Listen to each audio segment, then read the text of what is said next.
Hello everyone. Indians और उनका ढोंगी समाज, इस टॉपिक पे बात करते हैं। और सबसे बड़ा टॉपिक जो इंडियंस बुड्ढे हम पे प्रेशर डालते हैं कि सबसे समाज में बना के रखो और सबके साथ अच्छा व्यवहार करो, सबके साथ अच्छा बर्ताव करो, उसका रियल रीज़न, एक्चुअल रीज़न है दिखावेबाजी।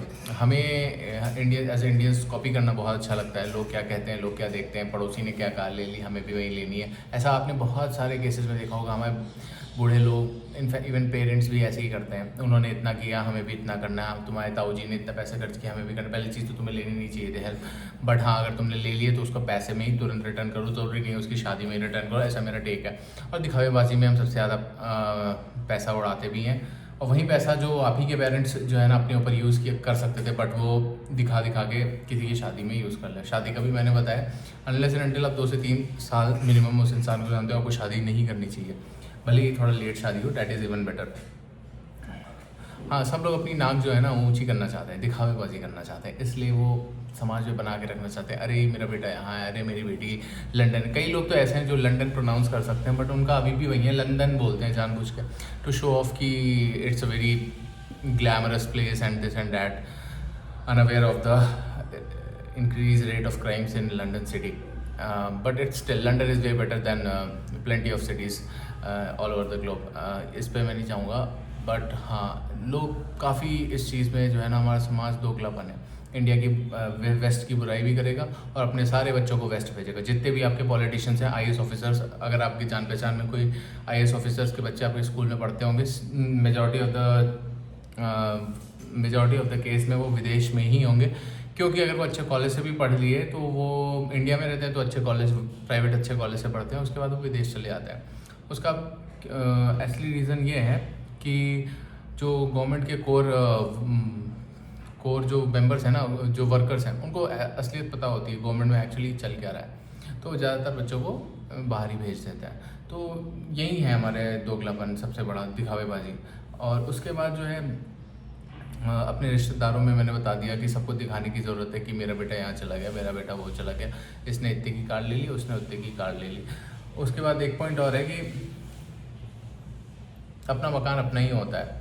कुछ पेरेंट्स तो जानबूझ के अपने बच्चों को मकान में फंसवा देते हैं। अगर उन्हें लगता है ना कि वो पैसे संभाल नहीं पाएगा, ये नहीं हो पाएगा, तो उसको सिखाओ कि पैसे कैसे संभालने हैं, कैसे इन्वेस्ट करना है, कैसे कहाँ सीखना है। एक तरीका थोड़ी होता है, उसके मकान में ही फंसवा दिए सारे पैसे, ज़िंदगी भर वो फिर अब ईएमआई करेगा तो वो फ्रीडम तो ले ही नहीं पाएगा, आज़ादी तो कभी ले ही नहीं पाएगा।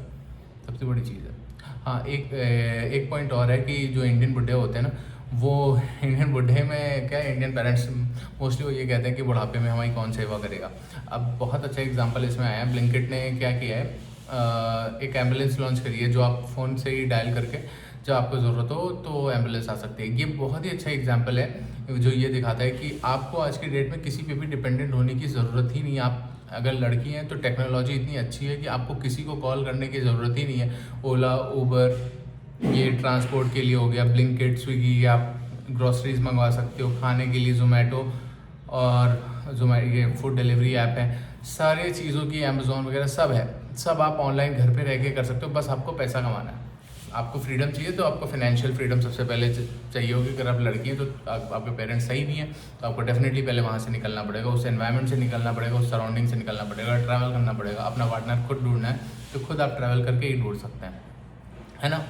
तो ये एक बहुत बड़ा पॉइंट हो गया। और दूसरा पॉइंट, हाँ, एक पेरेंट्स कुछ और बोलते हैं कि बुढ़ापे में कौन हमारे लिए खाना बनाएगा। तो मेरा ये इस पर टेक है कि अगर आप इस काबिल नहीं हो कि आप अपने लिए 2 रोटी और चावल खुद से बना सको तो आप फिर क्यों ही जी रहे हो। मतलब उस जीने का मतलब क्या ही अर्थ है। लोग जो है ना 90 साल की एज तक भी जा कर के कैलिस्थेनिक्स करते हैं, एक्सरसाइज करते हैं। आप अभी 50 के हो, 60 के हो, 60 में भी आप बैठ गए, बहुत ज़्यादा आपने ज़िंदगी भर सिर्फ काम करा है, आपके पति ने कभी आपको वर्कआउट के लिए फोर्स नहीं किया, अब आप करो।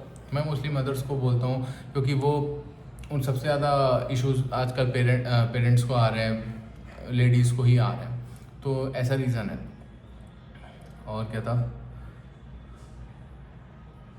हाँ, फिर कई लोग ऐसी बातें करते हैं कि समाज में क्या है क्या नहीं है, समाज में मिलजुल के रहने से, बट ज़रूरी नहीं है। अगर आपको कोई अच्छा नहीं लग रहा है तो आज की डेट में आपको अगर आपके चाचा जी पसंद नहीं आ रहे हैं ना, तो आज के डेट में आपको उनसे रेगुलरली बात करने की ज़रूरत नहीं है, बिल्कुल भी ज़रूरत नहीं है। You are not at all dependent on the society in any case. आप सारी चीज़ें खुद से कर सकते हो, ईच एंड एवरी थिंग। किसी चीज़ के लिए भी डिपेंडेंट नहीं हो, किसी भी चीज़ के लिए, लॉयर, इलेक्ट्रीशियन, प्लम्बर, क्या बोल सकते हैं, और डॉक्टर्स, ग्रोसरीज, सब तो आ गया, सब तो आप खुद से कर सकते हो, कैपेबल हो, दिमाग है तुम्हारे पास, फ़ोन चलाना जानते हो, बस यही है। थैंक यू, बस यही एक्सप्लेन करना था।